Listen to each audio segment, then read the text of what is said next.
안녕하세요, 여러분. 인도 주재원입니다. 평소에는 제가 PPT 파일을 준비해가지고 영상을 만들었었는데요. 오늘은 PPT 파일 없이 좀 넋두리 차원에서 이야기를 한번 해보겠습니다. 오늘 주제는 오디오 파일의 5단계에 대해서 한번 이야기를 해보려고 합니다. 어, 처음에 오디오 파일 음악을 듣는 것을 취미로 해가지고요. 내가 오디오를 취미로 해야 되겠다라고 이제 입문을 하게 되면 처음에는 보통 시각과 청각이 분리되기 전이라서 솔직히 그 오디오 장비들에 대한 외관빨에 시달리게 되는데요. 대표적인 게 이제 뭐 굵은 케이블이랑 뭐 대구경 스피커, 뭐 전원 공급선 같은 거, 오석 같은 거, 뭐 스파이크, 뭐 디퓨저 이런 거에 되게 관심이 많죠, 솔직히요. 그리고 실제로 그때는 눈으로 만족스럽게 보이면 소리도 그만큼 좋은 것처럼 들립니다. 그건 당연한 건데요. 어차피 사람은 90%의 외부 정보를 시각으로 받아들이기 때문에 청각은 보조 역할을 해서 시각이 정확하게 정보들을 추가해주면 청각도 훨씬 이해가 올라가기 때문에 자연스러운 현상입니다. 근데 이제 그게 진정한 음악 감상은 아닌 거죠. 한 2년 정도 하다 보면 아 이게 껍데기와 소리는 다르구나라는 걸 깨닫게 되는데 그게 이제 보통 오디오 파일 한 2년 차 정도에 그 단계에 오르는 것 같습니다. 그러면 이제 두 번째 단계로 넘어가는데요. 그게 이제 3년 차부터인데 보통 3년 차 정도 되면 이 시각에서 완전히 벗어나서 소리만 이제 듣게 되는데요. 그래서 뭐 스피커 외관에 흠집이 있든 말든 별로 상관 안 하고 소리만 정말 좋으면 정말 그 진가를 인정하는 그런 능력을 이제 갖추게 되는데 보통 이때는 오디오 업계에 워낙 미신들이 많고 그 카드락 하는 이야기들이 많아가지고 뭐가 뭔지 사실은 알 수가 없어요. 그리고 또 오디오 회사들은 좀 더 팔아먹기 위해서 뭐 거짓말도 많이 하고 해가지고 진짜 어떤 게 맞는 건지 알 수가 없거든요. 그래서 그때 보통 3년 차에 오디오 파일들이 하는 것들이 이제 그러면 스피커 크로스오버도 내가 연구해서 한번 만들어 본다. 뭐 앰프 회로도 공부한다. 부품도 공부하고 뭐 스피커 자작도 하면서 이제 직접 장비에 대한 원리를 이해하기 위해서 노력을 합니다. 지금 인터넷에 보면 유튜브에요. 그 중국 키트 8만 원짜리 뭐 6엔투 6P1 올리시는 분들이 정말 많던데 뭐 이런 분들이 이제 오디오 파일의 2단계에 해당이 된다고 보겠죠. 근데 이때는 정말 미신도 많아가지고요. 제가 봤던 어떤 분들은 뭐 한 50만 원짜리 덱을 사가지고 테스트를 하는데 그 덱 위에다가 돌을 올려놓으니까 소리가 더 좋아지더라는 거예요. 그 이제 그건 정말 미신인 거죠. 디지털 장비들은 어차피 외부 진동에 거의 영향을 받지 않기 때문에 뭐 외부에서 돌을 얹어서 무게를 더하고 하는 건 아날로그 장비들에나 해당되는 건데요. 그래서 이제 그런 것들 공부가 미흡한 사람들한테 나타나는 전형적인 미신 현상이라고 볼 수 있겠습니다. 그리고 3년 차, 세 번째 단계에 가면 이게 이제 오디오 파일 5년 차 정도 되는데요. 처음에는 장비만이 그 오디오적인 쾌감을 최대로 끌어올릴 수 있는 궁극의 방법이다라고 믿고 있다가 여기에 대한 어떤 의심? 흔들리기 시작하는데요. 이유는 아무리 엉망 같은 장비를 사와도 첫 일주일은 정말 소리가 좋게 들린다라는 거예요. 그리고 나서 와 이거 정말 명품이고 좋다 그랬는데 뒤에 한두 달 지나가지고 뜯어보니까 뭐 회로가 꼬여 있거나 뭐 부품이 타 있거나 그래서 그거 내부를 보고 들어보니까 소리는 엉망인 거예요.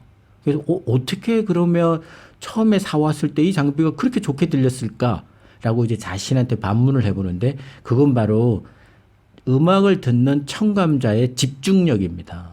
보통 100만 원짜리 스피커와 1억짜리 스피커의 그 능력의 차이는 10%에서 20% 범위를 벗어나지 않고요.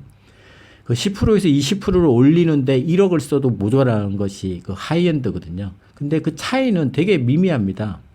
근데 그 듣는 사람의 집중력이 그 장비가 나타내는 10에서 20%를 충분히 능가하고도 남는다라는 거죠. 그래서 그때부터 이것도 장비도 어차피 1억을 사나 뭐 1억짜리 사서 뭐 한 1년 들으면 또 똑같이 100만 원짜리처럼 들리게 되는구나. 왜냐면 적응을 하니까요, 소리가. 집중력이 떨어지고요. 그래서 맨날 새로운 여자를 찾듯이 새로운 스피커, 새로운 앰프를 계속 찾게 되는 거예요. 그 초기의 집중력을 유지하기 위해서.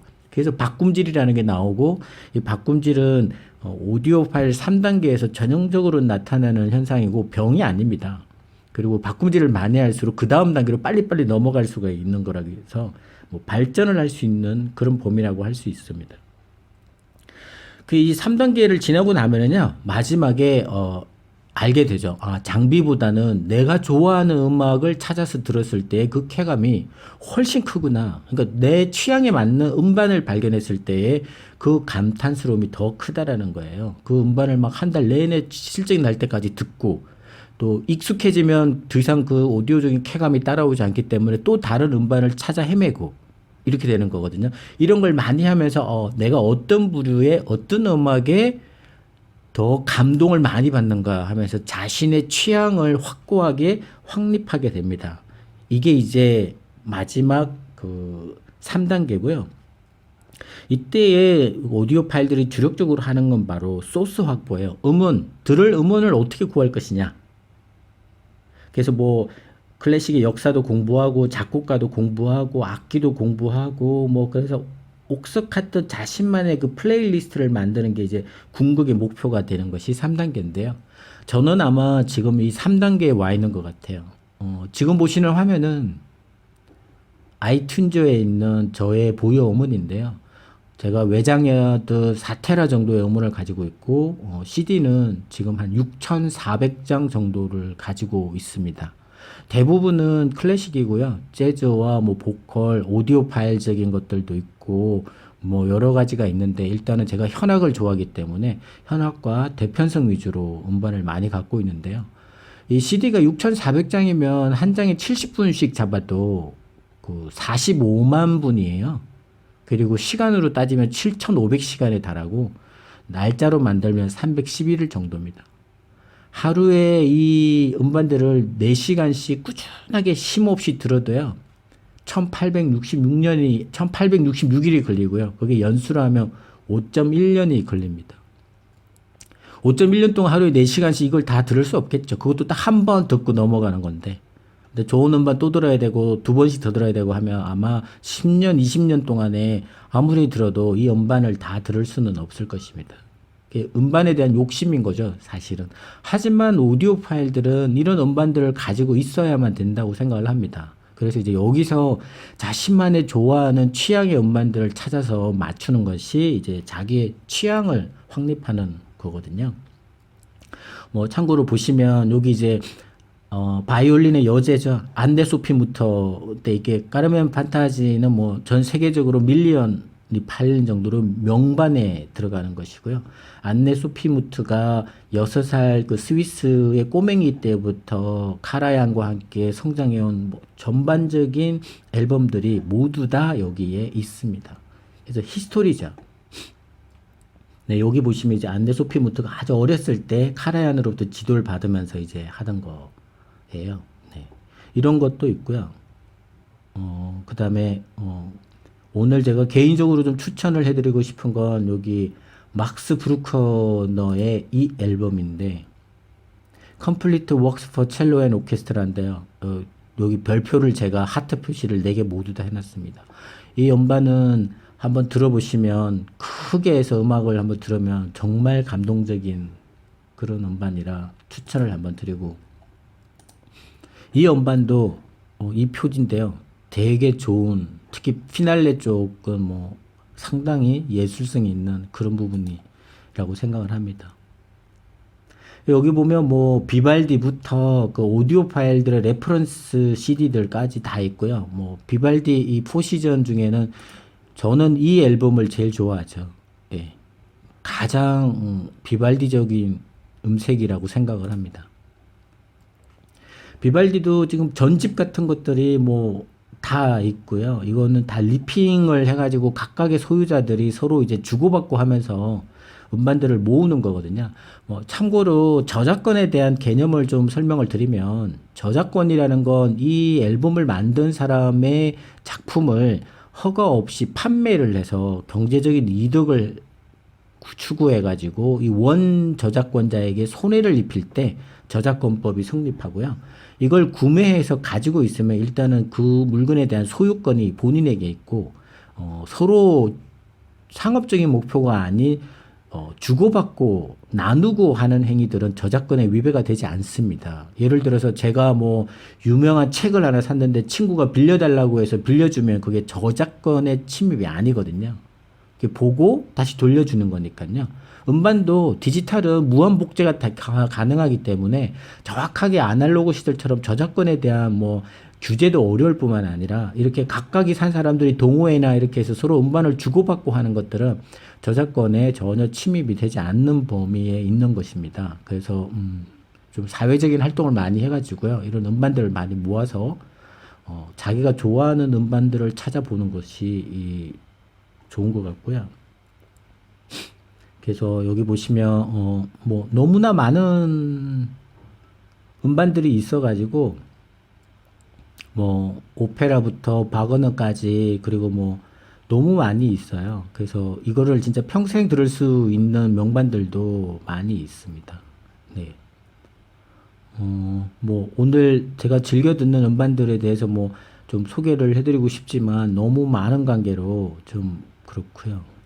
그리고 지금 보시는 이 음반들은 제가 바우 앤 빌킨스의 스피커를 한번 산 적이 있는데 그 웹사이트에 등록을 하고 돈을 내면 런던 오케스트라 심포니 오케스트라고 LSO라고 그쪽에서 이제 한 달에 뭐 한두 편의 음반을 올려주거든요. 회원들이 다운로드 받을 수 있게. 그걸 한 모은 것이 한 4, 50장 또 있습니다. 그래서 이제 여러 가지를 이렇게 모으는 거죠. 네. 마리아 칼라스 그 새로 디지털 마스터링 된 것도 있고요. 그 다음에 이 재즈 쪽도 뭐 블루노트는 전 세계적으로 재즈의 명반인데 뭐 이런 것도 다 있고요. 뭐 음반은 정말 소개를 다 못 해드릴 정도로 너무 많이 있는 것 같습니다. 그리고 여기 보시면 음반 중에 현재는 LP가 희귀 품목이라 한 장에 뭐 100만 원, 500만 원 하는 그 LP들도요. 디지털 비터링을 해가지고 다 디지털 음원화가 돼 있거든요. 그래서 굳이 LP를 뭐 들어야 되나 하는 생각도 할 수 있겠습니다. 뭐 그런 정말 희귀 명반 LP들도요. 지금은 다 디지털 마스터링 돼가지고 안에 지금 다 들어와 있거든요. 네, 쭉 이렇게 보시면 뭐 종교적인 음악, 뭐 우리가 평소에 익히 유명했던 그 음반들은 거의 대부분 지금 들어와 있고 슈베르트 전집도 지금 다 들어와 있는 상황이고요. 그다음 바이올린 마스터즈 이 시리즈도 되게 유명하죠. 네, 그다음 하이든 시리즈도 다 있고요. 그다음 카라얀 100집 있습니다. 이거 CD 총 100장으로 된 거야. 이것도 지금 들어와 있고. 카라얀은 좀 다 들어보기가 되게 힘든 파트인 것 같긴 합니다. 네.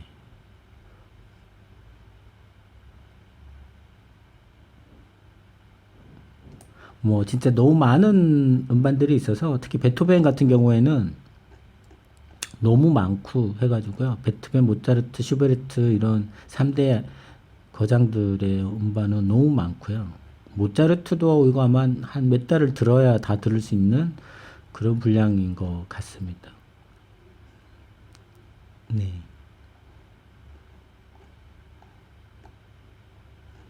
네, 오늘 이렇게 저의 보유 음반을 보여드리는 거는, 오디오 파일의 3단계에는 이제 이런 음원들을 모아야 되고, 듣는 것이 없어가지고 시간을 낭비하는 경우는 없어야 되기 때문에, 또 그런 생활을 하려면 LP적인 아날로그로는 도저히 극복할 수가 없고요. 이런, 디지털 음원, 무손실 음원들을 모아서 외장 하드를 갖추고 PC 파일을 하면서 듣는 것이 아마 가장 살아생전 많은 음악을 접할 수 있는 방법이 아닐까 개인적으로 생각을 합니다.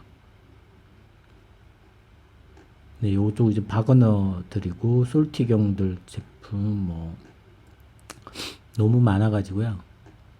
네, 그러네요. 저도 이거 지금 3분의 1 정도 들었습니다. 네. 그래서 이제 기억에 남는 음반이나 곡명들은 이렇게 하트 표시를 해가면서 다음에 한번 쭉 모아서 마음에 들었던 노래만 쫙 추려서 들을 수 있는 기능까지 있어서 정말 효율적이고 시간 낭비가 없는 거라서 상당히 좋은 것 같아요. 예, 그 도이치 그라모폰의 110일 이 전집도 있고요. 그렇습니다. 네.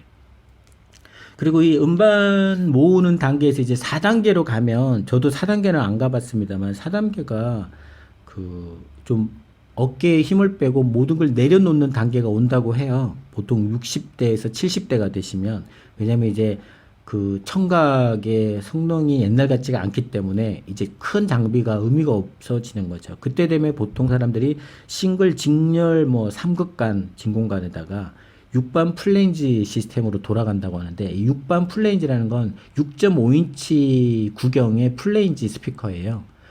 인간의 목소리를 가장 잘 표현하는 스피커의 사이즈가 6.5인치라고 합니다. 그래서 그걸 6반 플레인지라고 하는데요. 대부분 그때 되면 사람의 목소리 영역만 들리고 극초음이 극고음이 안 들리기 때문에 이제 더 이상 젊었을 때 음악 감상이 불가능하다라는 것이죠. 그래서 이제 6반 플레인지와 그 2차 배음이 따뜻한 싱글 직렬 3극간 앰프의 조합을 하게 되고요. 마지막 5단계에는 모든 오디오를 정리를 한다고 해요. 이 너무 앉아서 음악을 들으면서 운동을 안 하다 보니까 이제 운동을 해야 돼서 건강상의 문제 때문에 오디오를 다 정리하고 산을 다닌다든가 등산을 간다든가 낚시를 간다든가 이런 식으로 바친다는 거고 두 번째 다른 부류는 그 오디오 장비에 미련이 있어가지고 결국은 하나도 팔지 못하고 집에 있다가 돌아가시고 그 남은 가족들이 아버지의 오디오 유산을 중개 뭐 저기 중고 사이트에 올려서 아버님의 유품이라면서 판매하는 그런 사태까지 오게 되죠. 네. 이상 오디오 파일의 5단계에 대해서 한번 말씀을 드렸고 각자 어느 단계에 있든지 간에 음악 생활 행복하게 하시기 바랍니다. 이상 인도 주재원이었습니다.